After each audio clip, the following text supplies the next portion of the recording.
ingin dibahas pada kajian ini? Yang ingin dibahas pada kajian ini adalah tentang benarkah habaib di Indonesia itu keturunan Rasulullah Sallallahu Alaihi Wasallam, atau mereka ini hanya sekedar mengaku-ngaku. Mereka ini hanya sekedar mengklaim katanya mereka itu keturunan Rasulullah. Kalau betul mereka keturunan Rasulullah, apa buktinya? Buktinya harus ilmiah. Harus bisa dibuktikan secara ilmiah. Tidak boleh, yaitu tanpa bukti. Kalau mereka tidak punya bukti, berarti mereka bukan keturunan Rasulullah. Tapi kalau mereka betul keturunan Rasulullah, maka mereka harus mampu membuktikannya secara ilmiah dengan literatur yang jelas, muktabar dan bisa dipertanggungjawabkan bahwa mereka betul-betul keturunan Rasulullah Sallallahu Alaihi Wasallam. Baik. Sebelum kita lanjutkan, kita baca qasidah terlebih dahulu. Siapa yang baca qasidah hari ini? Silakan. Naam, Sayyid Hanif. Coba. Jazakallah khair. Ahsantum ya Sayyid Muhammad Hanif. Kita masuk sekarang ke kajian kita. Jadi untuk kita mempelajari atau mencari jawaban, benarkah habaib di Indonesia merupakan keturunan Nabi Muhammad sallallahu alaihi wasallam? Maka kita perkenalkan dulu, yaitu syajaratun nasab, yaitu silsilah daripada nasab, bagaimana bersambungnya para habaib di Indonesia ke Nabi kita Sayyiduna Muhammad sallallahu alaihi wasallam. Jadi kita lihat paling atas, Nabi alaihi salatu wassalam wafat tahun 11 Hijriah. Dan beliau punya putri, tanda panah ke bawah, Sayyidah Fatimah Zahra, juga wafat tahun 11 Hijriah. Sayyidah Fatimah punya anak Al-Husain yang dijuluki As-Sibt. As-Sibt itu artinya cucu laki-laki dari anak perempuan, Sibtun Nabi. Kalau cucu laki-laki dari anak lelaki disebut Hafid. Jadi Al-Husain As-Sibt wafat tahun 61 Hijriah. Selanjutnya Sayyidina Husain punya anak, yaitu Imam Ali Zainul Abidin. Ini yang ibunya orang Persia. Dan beliau wafat tahun 94 Hijriah. Selanjutnya Ali Zainul Abidin punya anak Muhammadul Baqir. Imam Muhammad Al-Baqir ini wafat tahun 118 Hijriah. Sedangkan Muhammad Al-Baqir punya anak namanya Al-Imam Ja'far As-Sadiq yang wafat tahun 148 Hijriah. Nah, Imam Ja'far As-Sadiq punya anak cukup banyak. Salah satunya adalah Al-Imam Ali Al-Uraidhi. Ini saudara daripada Imam Musa Al-Kazim. Nah, Al-Imam Ali Al-Uraidhi wafat tahun 215 Hijriah. Ini makamnya ada di Madinah. Nah, kemudian Imam Ali Uraidhi punya anak Muhammad An-Nagib. Nah, dijuluki An-Nagib. Ini Nagibul Ashraf. Ini wafat juga sekitar tahun 200-an. Setelah ayahnya, Imam Ali Uraidhi. Itu 200-an, 50-an ke atas. Sementara Imam Muhammad An-Nagib punya anak bernama Isa Ar-Rumi. Nah, ini wafat tahun 300-an. Kemudian Isa Ar-Rumi inilah punya anak bernama Imam Ahmad Al-Muhajir yang wafat tahun 345 Hijriah. Jadi Imam Ahmad Al-Muhajir inilah yang hijrah ke Hadramaut. Yang hijrah ke Hadramaut. Sementara ayahnya Isa Ar-Rumi dan kakeknya Muhammadun Nagib itu Nagibul Ashraf fil Iraq. Mereka menjadi pemimpinnya kaum ashraf, kaum sadat di Irak ketika hidupnya. Jadi namanya masyhur sekali. Nah kemudian Imam Ahmad Al-Muhajir punya anak bernama Ubaidillah yang wafat tahun 383 Hijriah. Nah, Ubaidillah inilah yang memiliki anak bernama Alwi. Jadi sebutan Ba'alwi itu dinisbahkan kepada beliau ini. Alwi Jad Ba'alwi. Ini wafat sekitar tahun 400-an. Nah kemudian Alwi Jad Ba'alwi ini yaitu punya lagi anak bernama Muhammad yang wafat tahun 446 Hijriah. Muhammad punya anak lagi Alwi, diambil dari nama datuknya yang wafat tahun 512. Alwi punya anak Ali Khalid Gassam yang wafat tahun 527 Hijriah. Kemudian Ali Khalid Gassam ini punya anak bernama Muhammad Shahib Mirbat. Nah, Muhammad Shahib Mirbat inilah yang keturunannya yaitu banyak menyebar kemana-mana faraknya, cabangnya. Nah, di mana? Pertama, cabang dari Muhammad Shahib Mirbat adalah Al-Imam Ali Walidul Faqih.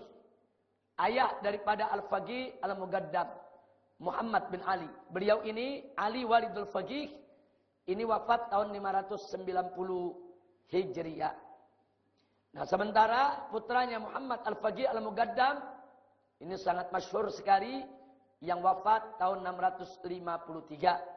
Dari beliau ini muncul tidak kurang dari 75 leluhur Ba'alwi. 75 leluhur Ba'alwi. Nah, di situ ada seperti Al-Attas, kemudian seperti bin Syekh Abu Bakar, seperti bin Syahab, itu masuknya dari sana. Nah, sedangkan yang kedua, Al-Imam Alwi Ammul Faqih. Nah, ini disebut Ammul Faqih karena beliau ini paman daripada Al-Faqih Al-Mugaddam. Beliau wafat tahun 613 Hijriah. Beliau juga leluhur Ba'alwi. Nah, leluhur Ba'alwi dari jalur Ammul Faqih. Nah, di sini ada 15 leluhur Ba'alwi yang ada di Indonesia yang ma'ruf dari kelompok ini. Di antaranya adalah Bafaraj. Di antaranya adalah Bafaraj. Dan Wali Songo juga dari sini. Nah, jadi kita bisa lihat di sini, ini nasab Al-Ba'alwi. Pertanyaannya, bagaimana membuktikan nasab ini benar? Dari mana kita bisa tahu bahwa Ali Zainal Abidin itu benar putra Sayyidina Husain, selamat dari padang Karbala, tidak terbantai. Muhammad Bagir itu betul anak Ali Zainal Abidin. Ja'far Shadiq itu betul anak Muhammad Al-Bagir. Ali Uraidi ini betul anak Ja'far As-Shadiq. Bagaimana cara pembuktiannya? Kemudian Ahmad Muhajir itu betul keturunan mereka. Nah, karena ada sejumlah tulisan saat ini yang mengatakan Ahmad Muhajir ini bukan turunan Siti Fatimah. Ini seorang perantau dari Irak yang ke Hadramut, terus ngaku-ngaku sebagai keturunan Nabi. Andai kata Imam Ahmad Al-Muhajir ini bukan keturunan Nabi, maka seluruh habaib di Indonesia bukan keturunan Nabi. Kenapa? Karena ini pongkolnya para habaib yang ada di Indonesia. Nah, jadi ini mesti ada pembuktian satu persatu. Oleh karenanya, di dalam mengkaji ini ada 9 persoalan yang harus kita bahas. Pertama, tentang fitnah abtar. Jadi yang jadi persoalan, apa betul Nabi itu abtar? Abtar itu artinya terputus dari keturunan. Itu mesti kita jawab secara ilmiah dengan dalil. Baik ayat Al-Quran maupun hadis Nabi. Kemudian yang kedua, andai kata sudah kita jawab nomor 1, bahwa Nabi tidak abtar, bahwa Nabi punya keturunan, muncul lagi persoalan yang kedua. Keturunan dari siapa yang menurunkan zuriyah Nabi? Kenapa harus dari Fatimah? Bagaimana dengan Zainab? Bagaimana dengan Ummu Kulthum? Bagaimana dengan Ruqayyah? Kenapa mesti Fatimah? Apa mereka yang lain bukan putri Nabi? Apakah Fatimah saja yang putri Nabi? Lagi pula kenapa harus dari Fatimah? Fatimah kan anak perempuan. Yang namanya keturunan harus dari anak lelaki. Nah ini harus kita jawab. Juga harus dengan dalil. Bukan dengan emosi dan hawa nafsu. Kemudian yang ketiga. Tentang keturunan Sayyidina Hasan dan Husain. Nah, ada yang menuduh keturunan mereka sudah habis. Nah, ketika terjadi pembantaian di Padang Karbala. Semua keturunan Sayyidina Hasan Husain yang ikut di sana dibantai kok. Oleh bala tentara. Yaitu pemerintah ketika itu. Lalu dari mana Sayyidina Hasan, Sayyidina Husain ini punya keturunan? Buktikan secara ilmiah. Kalau ada keturunan Sayyidina Hasan dan Sayyidina Husain. Yang tidak terbantai di Padang Karbala. Dan siapa saksinya? Kalau mereka tidak terbantai di Padang Karbala.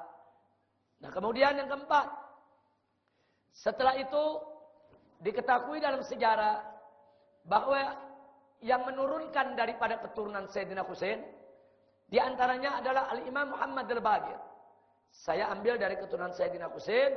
Karena kita ingin bicara habaib yang ada di Indonesia. Nah. Mana buktinya? Imam Muhammad Al-Baqir itu keturunan Sayyidina Husain. Di literatur mana namanya disebut? Begitu juga Imam Ja'far As-Sadiq. Ini disebut-sebut sebagai cucu daripada Sayyidina Husain. Ulama mana yang menjadi saksinya? Dalam kitab apa disebutkan? Kalau mereka ini betul-betul merupakan keturunan daripada Sayyidina Husain. Nah, yang kelima, apalagi Imam Ali Uraidi. Kalau Imam Ja'far Shadiq banyak dikenal orang. Imam Musa Kazim banyak dikenal orang.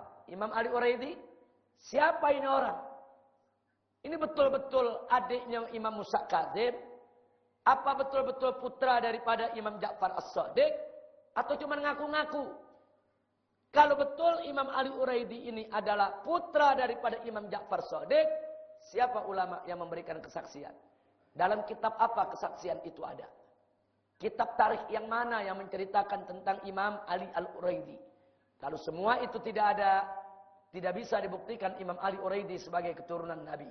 Dan ingat, kalau Imam Ali Uraidi tidak bisa dibuktikan sebagai keturunan Nabi, sekali lagi, seluruh habaib di Indonesia bukan keturunan Nabi. Sebab ini pongkolnya ini. Nah jadi kalau kita mau bicara tentang habaib yang di Indonesia, kita bicara pongkolnya dulu. Buktikan dulu nih pongkolnya benar semua. Nah bukan hanya sekedar klaim. Sebab ada kritik dari pihak-pihak yang tidak suka kepada para habaib. Apa mereka bilang? Itu kan literaturnya karangan habaib sendiri. Itu kitab-kitab nasabnya karangan habaib sendiri. Kalau karangan orang dalam, nggak akurat, nggak otentik. Kalau kalangan orang dalam, itu nggak bisa menjadi argumentasi yang kuat. Kita menginginkan karangan orang luar. Mana ulama di luar habaib yang bercerita tentang mereka nih. Yang bercerita tentang Imam Ali Uraidi. Begitu juga tentang Imam Ahmad Al-Muhajir. Begitu juga tentang Imam Muhammad Sahib Mirbat. Begitu juga tentang Imam Abdullah Al-Idrus. Ini pongkol semua ini. Nah, buktikan. Jangan diambil cuma dari kitab karangan habaib. Mereka nggak terima. Kalau kitabnya kitab As-Samsud Dhakhira, karangan habaib. Kalau kitabnya Al-Masru'ur Rawi, mereka tolak. Mereka minta kitab karangan ulama yang muktabar. Yang diakui oleh seluruh para ahli nasab di dunia. Dan bukan dari kalangan habaib. Nah, jadi karena itu saya katakan tadi, untuk membuktikan keabsahan keturunan Nabi ini, harus betul-betul hati-hati, cermat, dan teliti, dan tidak boleh sampai tidak ilmiah. Nah kita akan jawab satu persatu dari 1 sampai 9. Kita mulai dari yang pertama, fitnah abtar. Saudara, di dalam tafsir-tafsir klasik diceritakan bahwa seorang kafir yang bernama Al-As ibn Wa'il menghina Nabi alaihi salatu wassalam dengan sebutan abtar. Kenapa Nabi dihina dengan sebutan abtar? Sebab ketiga putra Nabi, itu pertama Qasim, kemudian Abdullah. Abdullah ini namanya juga Tayyib atau Tahir. Dan yang ketiga adalah Ibrahim. Semuanya wafat ketika masih kecil. Sehingga Nabi tidak punya penerus keturunan. Karena anak laki-lakinya meninggal semua. Yang ada anak-anak perempuan. Ada Zainab, ada Ummu Kulsum, ada Ruqayyah, ada Fatimah. Nah, sementara anak-anak lelaki Qasim, Abdullah, Ibrahim itu meninggal ketika kecil. Nah, karena Nabi tidak punya penerus keturunan, di tengah bangsa Arab, kalau orang tidak punya penerus keturunan, itu disebut abtar. Artinya terputus dari keturunan. Akhirnya si kafir ini, Al-As bin Wa'il, menghina Nabi. Di mana-mana beliau menyatakan Muhammad abtar, Muhammad abtar. Muhammad itu enggak layak jadi pemimpin manusia. Muhammad itu enggak layak jadi nabi. Muhammad itu abtar, enggak punya keturunan. Dia hina. Dan dia begitu bangga. Al-As bin Wa'il, karena punya anak laki banyak. Karena punya keturunan banyak. Dia hina kita punya Nabi alaihi salatu wassalam. Nah kemudian, saudara, begitu terjadi penghinaan ini, saudara, di mana Nabi diperolok-olok, saat itulah Allah memberikan berita gembira kepada Nabi dengan turunnya surat Al-Kautsar. Allah menyatakan kepada Nabi alaihi salatu wassalam, "Inna a'tainakal kautsar." Sesungguhnya kami berikan kepada engkau ya Muhammad Al-Kautsar. Al-Imam Fakhrul Razi di dalam kitab tafsirnya menyebutkan ada 15 tafsir untuk Al-Kautsar. Satu, Al-Kautsar itu nama Nahrun fil Jannah. Nama sungai di sorga. Kemudian Haud, yaitu Al-Kautsar itu adalah nama taman di sorga yang mengalir sungai di bawahnya. Yang ketiga, Auladun Nabi, yaitu anak cucu Nabi alaihi salatu wassalam. Yang keempat, Ulamaul Ummah. Yang kelima, An-Nubuwah. Dan seterusnya. Ada 15 tafsir untuk Al-Kautsar. Nah, jadi kalau kita mau teruskan, yang keenam Al-Kautsar disebut Al-Quran. Yang ketujuh Al-Islam. Yang kedelapan Al-Atba wal Asya, yaitu pengikut. Kemudian yang kesembilan Al-Fadail, yaitu keutamaan-keutamaan. Kemudian yang ke-10 Rif'atul Dzikir, yaitu penyebutan Nabi itu ditinggikan oleh Allah Subhanahu wa taala. Kemudian yang ke-11 Al-Ilm, ilmu. Yang ke-12 Al-Khuluqul Hasan, akhlak yang baik. Yang ke-13 As-Safa'ah, yaitu syafaat Nabi. Yang ke-14 Suratul Kautsar itu sendiri. Dan yang ke-15 adalah Jami' ni'amillah. Semua nikmat yang Allah anugerahkan, karuniakan kepada Nabi kita Muhammad sallallahu alaihi wasallam. Jadi ada 15 tafsir untuk Al-Kautsar. Cuma yang menarik, dari seluruh 15 tafsir ini, yang berkaitan erat dengan sababun nuzulnya yang mana?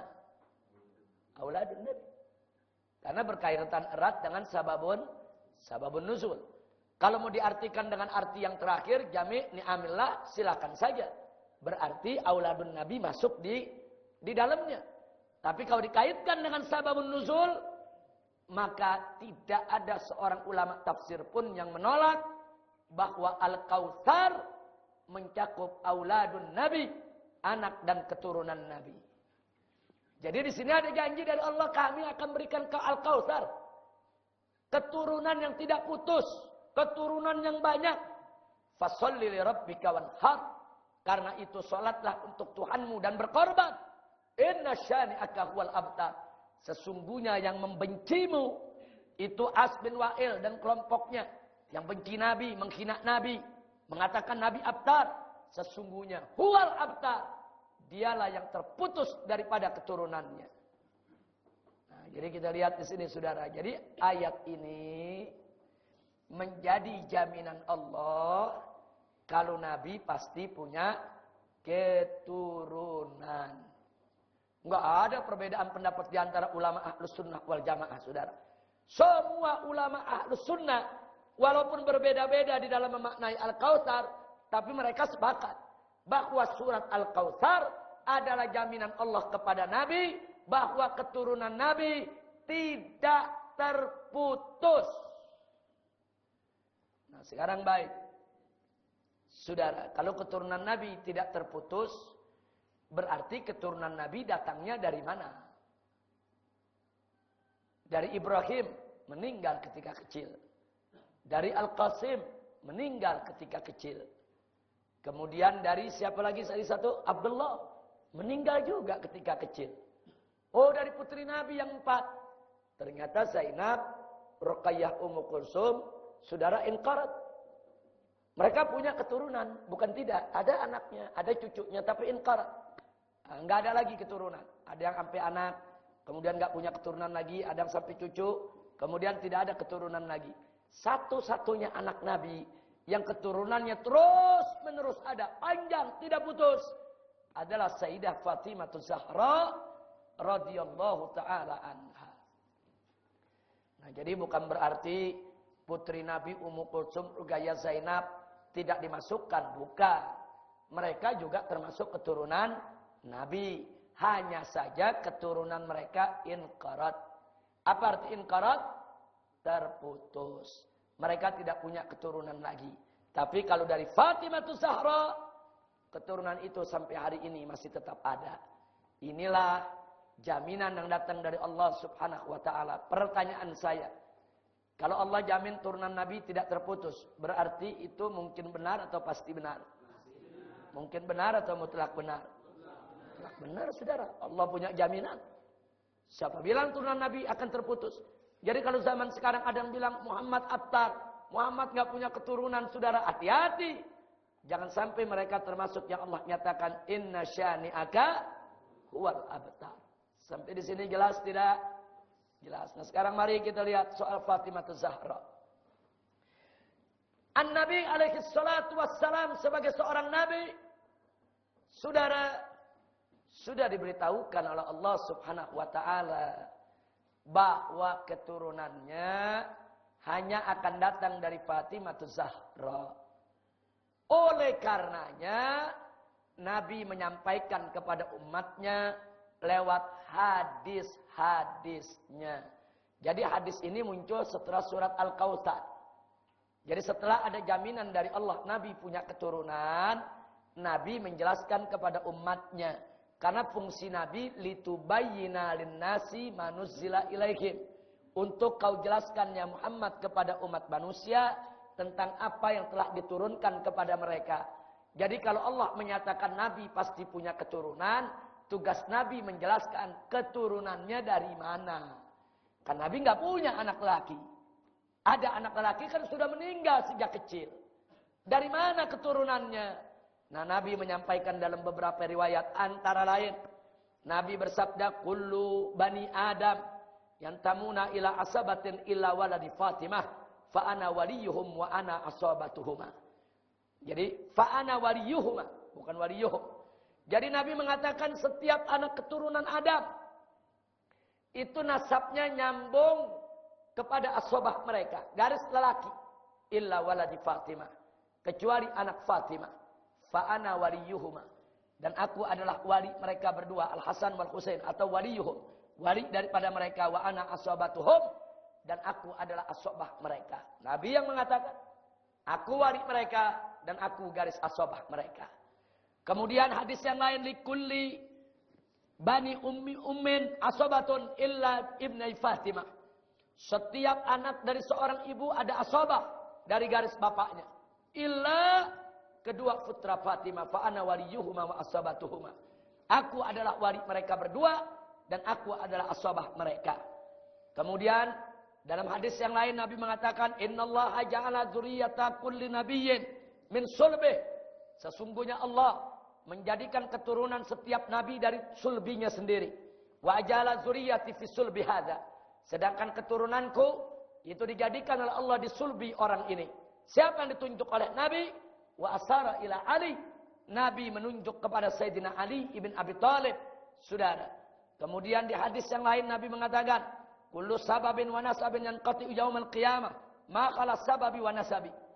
Wa kullu bani unsa asabatuhum li abihim ma khala waladi Fatimah fa inni abuhum wa asabatuhum. Jadi Nabi mengatakan dalam hadis ini, setiap hubungan dan setiap nasab akan terputus hari kiamat kecuali hubunganku dan nasabku. Setiap keturunan seorang wanita asabatuhum li abihim, bahwa garis asobahnya itu ikut kepada ayah mereka, ma khala waladi Fatimah, kecuali yaitu daripada putra Fatimah, fa inni abuhum, aku ayah mereka, wa asabatuhum, dan aku garis asobah mereka. Ini hadis seperti ini banyak sekali yang Nabi memberikan jaminan bahwa turunan Fatimah Zahra adalah keturunan Nabi kita Sayyiduna Muhammad sallallahu alaihi wasallam. Kira-kira jelas tidak? Oleh karenanya Ahlus Sunnah wal Jamaah qatibatan, seluruh ulama Ahlus Sunnah sejak dulu sampai sekarang sepakat bahwa keturunan Fatimah Zahra itulah dzurriyyatun Nabi sallallahu alaihi wasallam. Enggak ada ulama Ahlus Sunnah berbeda, Saudara. Nah, jadi kalau zaman sekarang mulai ada yang kritik, Saudara, kan Fatimah anak perempuan, kan Nabi anak lakinya kan meninggal di waktu kecil. Ini menunjukkan yang bersangkutan bukan Ahlus Sunnah wal Jamaah. Karena tidak ada Ahlus Sunnah wal Jamaah yang menolak ini. Sepakat semua Ahlus Sunnah dari ulama kalangan manapun, baik yang habaib maupun yang non habaib, Saudara. Tidak ada perbedaan bahwa mereka sepakat keturunan Fatimah adalah keturunan Nabi alaihi salatu wassalam. Bahkan mari kita lihat Sayyidina Umar. Diceritakan qala Umar ibn Khattab radhiyallahu taala anhu, lama tazawwaja Kulthum ibnatu Fatimah. Tatkala Sayyidina Umar yaitu kawin dengan Kulthum putrinya Fatimah.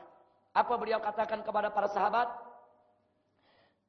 Ala tuhannuni, apakah kau tidak memberikan tahniah kepadaku? Artinya kenapa kalian tidak berikan ucapan selamat kepadaku? Tahukah kalian, sami'tu Rasulullah sallallahu alaihi wasallam yaqul, aku mendengar sendiri bahwa Nabi bersabda, yanqati'u yaumal qiyamah kullu sababin wa nasabin illa sababi wa nasabi. Putus semua hubungan dan nasab di hari kiamat kecuali hubunganku dan nasabku. Jadi Sayyidina Umar mengatakan kepada para sahabat, sudah sepatutnya kalian memberikan selamat kepadaku. Aku mengawini putri Fatimah. Aku menjalin hubungan yang tidak akan pernah putus sampai hari kiamat, sebagaimana disabdakan oleh Nabi. Jadi artinya di sini, Saudara, kita lihat bahwa Sayyidina Umar ibn Khattab di hadapan para sahabat mengakui bahwa anak Fatimah adalah keturunan Nabi kita Muhammad sallallahu alaihi wasallam. Nah, makanya para sahabat Nabi, tabi'in, tabi'in, sampai semua ulama Ahlus Sunnah tidak berbeda pendapat bahwa keturunan Fatimah Zahra radhiyallahu taala anha adalah keturunan Nabi kita Sayyiduna Muhammad sallallahu alaihi wasallam. Sampai di sini jelas? Baik, sekarang yang ketiga.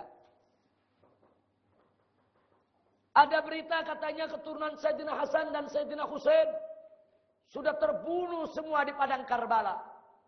Ini satu kebohongan. Kita boleh buka semua kitab tarikh. Dari mulai kita buka tarikh Tobari, kemudian kita buka tarikh Ibn Katsir, kemudian buka lagi tarikh Ibn Athir, kemudian buka lagi tarikhnya Ibn Khaldun, kemudian buka lagi tarikh Dahabi. Buka semua kitab tarikh yang berjilid-jilid.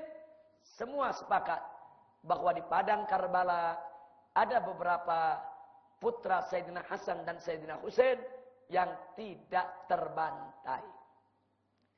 Yang tidak terbantai umumnya yaitu yang masih kanak-kanak. Mereka tidak terbunuh. Adapun anak-anak Sayyidina Husain, ketika itu, Saudara, yang kanak-kanak bahkan bayi ada yang terbunuh. Tapi ada satu putranya yang ketika itu usianya diperkirakan antara 17 sampai 18 tahun. Yaitu yang ketika itu sedang sakit. Allah takdirkan dia sakit. Tidak ikut bertempur di medan perang. Hanya dirawat oleh bibinya di dalam kemah. Dan dia selamat daripada pembunuhan. Saudara. Nah, tercatat dalam sejarah bahwa Sayyidina Hasan punya 11 putra dan 1 putri. Lihat nama-namanya. Nama putra-putri Sayyidina Hasan. Itu pertama Abdullah, kedua Qasim, ketiga Al-Hasan Al-Musanna, keempat Zaid, kelima Umar, keenam Abdullah, ketujuh Abdurrahman, kedelapan Ahmad, kesembilan Ismail, kesepuluh Husain, dan kesebelas Agil, serta yang ke-12 adalah Ummu Hasan. Nah, tolong dicatat di sini, saudara, bahwa di sini kita lihat putra daripada Sayyidina Hasan dan putrinya dari 12 ini dicatat dalam sejarah yang nomor 3, yaitu Al-Hasan Al-Musanna. Itulah yang melanjutkan keturunan Sayyidina Hasan yang keturunannya sampai hari ini bertebaran di seluruh dunia. Kemudian Sayyidina Husain, itu memiliki 6 putra dan 3 putri. Kita lihat nama-nama anaknya. Ada Muhammad, ada Ja'far, ada Abdullah, ada Ali Al-Akbar, ada Ali Al-Awsat, ada Ali Al-Asghar, ada Zainab, ada Sukainah, ada Fatimah.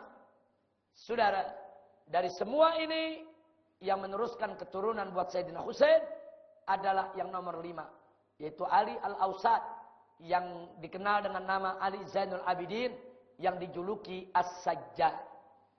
Nah, jadi sekali lagi, tidak ada perbedaan di antara para ahli sejarah bahwa Sayyidina Husain dan Sayyidina Hasan, penerus keturunannya, tidak terbunuh di padang Karbala, saudara.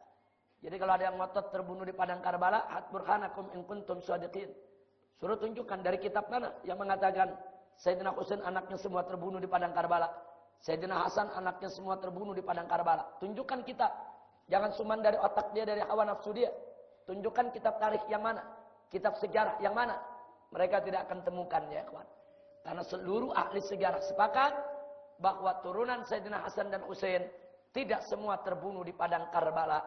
Alhamdulillahi Rabbil Alamin. Berarti yang ketiga sudah terjawab. Sekarang yang keempat. Nah, ini yang harus lebih cermat, saudara. Imam Muhammad Al-Baqir dan Imam As-Sadiq ini disebut-sebut sebagai Ahlul Bait, sebagai keturunan Nabi. Saudara, siapa ulama yang memberi kesaksian tentang hal tersebut? Salah satunya adalah imam ahli tafsir besar, yaitu Al-Imam Fakhrur Razi. Fakhruddin Ar-Razi dalam tafsir beliau, saudara, juz ke-16, halaman 125. Beliau mengatakan, wal qaulus tsalits al-kautsar auladuh. Yaitu pendapat yang ketiga tentang tafsir al-kautsar, bahwa al-kautsar yang dimaksud adalah anak keturunannya. Qalu, para ulama mengatakan, kelompok yang ketiga ini, li'anna hadhihi surah, karena surat ini innama nazalat, sesungguhnya diturunkan atau turun raddan, sebagai bentuk rad alaman abahu alaihi salam, yaitu kepada mereka yang telah menghina Nabi bi'adamil aulad, karena Nabi tidak punya keturunan. Fal makna, maka makna ayat ini annahu, bahwa Allah yu'tihi, akan memberikan kepada Nabi nasalan, keturunan. Nah, yang menarik, setelah itu Imam Fakhrur Razi mengatakan apa? Summa, kemudian al-alamu mumtari'un minhum, alam ini semua, seluruh dunia, seluruh bumi dipenuhi oleh keturunan Nabi. Walam yabqa min Bani Umayyah fid dunya ahad, dan tidak ada seorang pun dari keturunan Bani Umayyah yang tersisa saat ini di dunia. Dia katakan Bani Umayyah yang punya kekuasaan, yang punya kebesaran, yang punya harta benda, saudara, yang menjadi khalifah secara turun-menurun, ternyata saat ini tidak ada keturunannya. Sementara keluarga Nabi, saudara, yang dikejar-kejar, yang dibunuh, yang dihabisi, yang diperangi, yang diracun, saudara, yang dipenggal kepalanya, terus dikejar-kejar, tetap terus berkembang sampai memenuhi dunia. Nah, kemudian apalagi dikatakan oleh Imam Fakhrur Razi? Suma anendur, kemudian lihat, kam kana fihim minal akabir minal ulama, berapa banyak di tengah-tengah mereka para keturunan Nabi lahir ulama-ulama besar, kal bagir was-sadiq wal kadhim war ridha alaihi wassalam wa nafsu zakiyah wa amsalihim. Nah, jadi artinya di sini disebutkan di antaranya siapa? Al-bagir, as-sadiq, al-kadhim, ar-ridha. Artinya Imam Fakhr Razi dalam kitab tafsirnya mengakui bahwa Imam Bagir, Imam Shadiq, saudara itu mereka semua adalah ulama-ulama besar dari kalangan Ahlul Bait. Nah, jadi kalau ada yang meragukan, oh Imam Bagir bukan turunan Nabi, Imam Shadiq bukan turunan Nabi, nah, dia mesti tunjukkan buktinya. Dari kitab mana dia dapat? Dari ulama mana mengatakan kalau ini bukan keturunan Nabi, saudara? Nah, jadi nama Imam Bagir dan Imam Shadiq ma'ruf di dalam sejarah. Enggak ada ulama Ahlus Sunnah yang menentang, saudara. Bahkan Imam Shadiq, saudara, ini adalah sahabat Abu Hanifah. Dan Imam Bagir, guru Abu Hanifah. Nah, jadi Abu Hanifah pernah berguru kepada Imam Bagir. Imam Abu Hanifah bersahabat dengan Imam Shadiq. Dan Imam Abu Hanifah memuji Imam Muhammad al-Bagir. Memuji Imam Ja'far Shadiq, saudara. Artinya ada pengakuan. Imam Abu Hanifah itu ulama salaf. Beliau mengakui dan beliau memuji, yaitu kedudukan daripada kedua imam ini. Karena Imam Abu Hanifah mengalami kedua imam ini, saudara. Beliau bersahabat dengan Imam Shadiq dan beliau sama-sama duduk di majelis daripada Imam Muhammad al-Bagir. Nah, jadi kita lihat kesaksian Imam Abu Hanifah cukup buat kita bahwa betul Imam Muhammad al-Bagir itu adalah putra daripada Imam Ali Zainal Abidin dan Imam Shadiq itu adalah putra daripada Imam Muhammad al-Bagir, bahwa kedua orang ini betul merupakan Ahlul Bait, keturunan daripada Nabi kita Muhammad sallallahu alaihi wasallam. Kira-kira jelas tidak? Cukup, saya pikir nggak perlu terlalu panjang lagi karena nama-nama ini cukup ma'ruf. Baik, yang berikutnya Imam Ali Al-Uraidi. Ini yang perlu referensi panjang, saudara. Karena Imam Ali Uraidi ini kurang banyak dikenal dibandingkan Imam Muhammad al-Bagir dan Imam Ja'far As-Shadiq. Lalu bagaimana untuk membuktikan Ali Uraidi ini ada?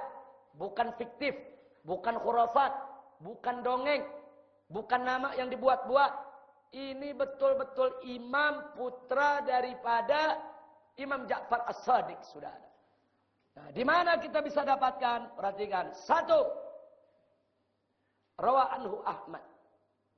Ternyata Imam Ahmad meriwayatkan hadis dari Imam Ali Uraidi fi musnadihi, yaitu di dalam kitab musnadnya, saudara, juz 1 halaman 77 hadis ke-576 dan juz 2 halaman 693 hadis ke-1185. Jadi Imam Ahmad menyebutkan an Ali, saudara, Al-Uraidi ini disebutkan an Ali an Ja'far.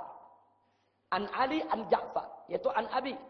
Jadi Imam Ahmad menceritakan sebuah hadis yang beliau dapat dari Imam Ali Uraidi, dari ayahnya Ja'far Shadiq, dari ayahnya Muhammad al-Bagir. Kesaksian apalagi, saudara, yang lebih tinggi daripada kesaksian, yaitu ulama hadis di dalam periwayatan hadis, saudara. Jadi kalau dalam periwayatan hadis, kesaksian yang paling tinggi adalah kesaksian ulama hadis, saudara. Nah, kemudian lihat yang kedua. Ternyata yang menarik, rawaanul Bukhari. Saudara, Imam Bukhari ikut meriwayatkan. Imam Ali Al-Uraidi ini wafat tahun 251 Hijriah. Imam Ahmad wafat tahun 241 Hijriah. Artinya, Imam Ahmad dan Imam Ali Uraidi ini sejaman, saudara. Ketemu. Makanya tidak heran kalau Imam Ahmad mendapatkan hadis dari Imam Ali Uraidi.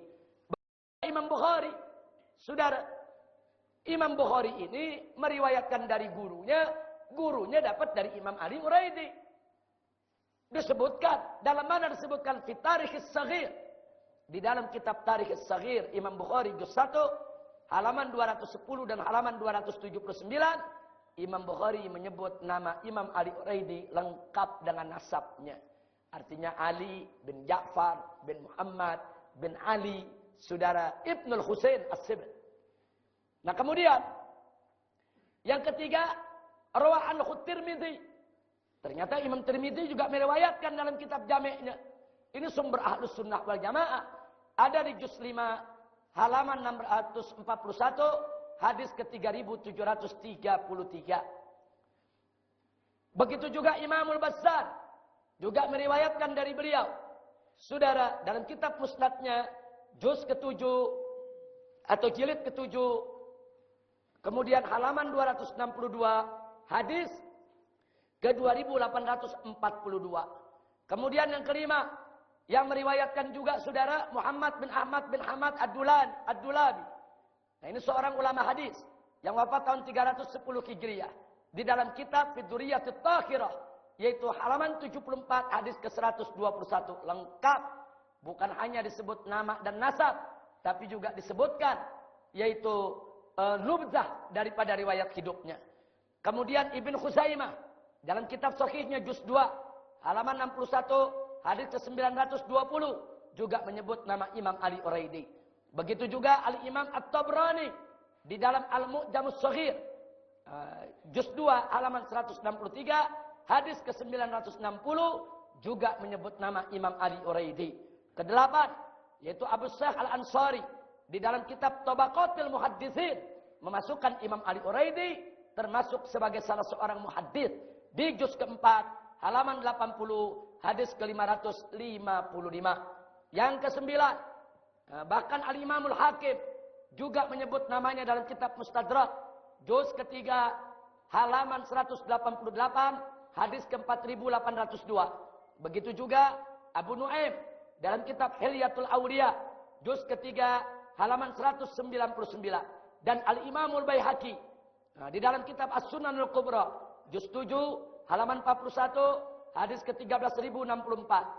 Begitu juga Al-Imam Al-Khatib Al-Baghdadi dalam kitab Tarikh Baghdad bercerita tentang Imam Ali Uraidi juz ke-13 halaman 287 nomor ke-7255. Begitu juga Ibnu Asakir dalam kitab Tarikh Dimashq ternyata menyebut juga namanya di juz ketiga halaman 337 sampai 339. Dan tidak ketinggalan Muhammad Al-Maqdisi yaitu dalam kitab Fil Ahaditsil Mukhtarah juz kedua halaman 43 dan 45. Mereka semua menyebutkan nama Al-Imam Ali Al-Uraidi di dalam kitab-kitab mereka. Nah, saya mau tanya, ini kitab-kitab yang disebutkan tadi standar tidak menurut Ahlus Sunnah? Standar, saudara. Ini bukan sembarangan ulama yang mengarang. Berarti ulama-ulama ini menjadi saksi. Dan guru-guru mereka menjadi saksi. Bahwa Imam Ali Uraidi adalah sosok yang betul-betul ada. Konkret, fakta. Bukan khurafat, bukan hayalan, bukan tokoh fiktif, saudara. Bahkan dalam kitab tarikh, di dalam kitab Tarikhul Umam wal Muluk lil Imam At-Tabari juz 10 halaman 234 beliau ikut menyebutkan nama ini, saudara. Begitu juga Tarikh Baghdad tadi sudah kita sebutkan. Dan ada lagi yang menarik, kitab Maghatirut Talibiyyin lil Imam Abil Faraj Al-Asfahani juga menyebutkan nama Al-Imam Ali Al-Uraidi. Saya pikir sudah sekian belas kitab-kitab yang menyebutkan namanya. Dan kitab-kitab tersebut standar di kalangan Sunnah wal Jamaah. Tidak perlu lagi diragukan bahwa Al-Imam Ali Al-Uraidi betul putra Imam Ja'far Shadiq, dan betul putra Imam Muhammadul Baqir, dan betul putra Imam Ali Zainal Abidin, dan betul putra Sayyidina Husain, dan betul Sayyidina Husain putra Fatimah Zahra, dan betul Fatimah Zahra putri Nabi kita Muhammad Sallallahu Alaihi Wasallam. Kira-kira yang keempat jelas tidak? Jelas. Kita tambahkan lagi, saudara. Kitab-kitab tarikh yang lain. Nah, di sini ada 9 kitab. Zakarahus Sakhawi fi Tuhfatil Latifah fi Akhbaril Madinah. Nah, di dalam kitab ini juz 1 halaman 183 Al-Imam As-Sakhawi juga menceritakan tentang Imam Ali Uraidi. Kalau tadi kitab-kitab hadis dan kitab tarikh yang Indo. Ini sekarang kitab-kitab tarikh lainnya, saudara.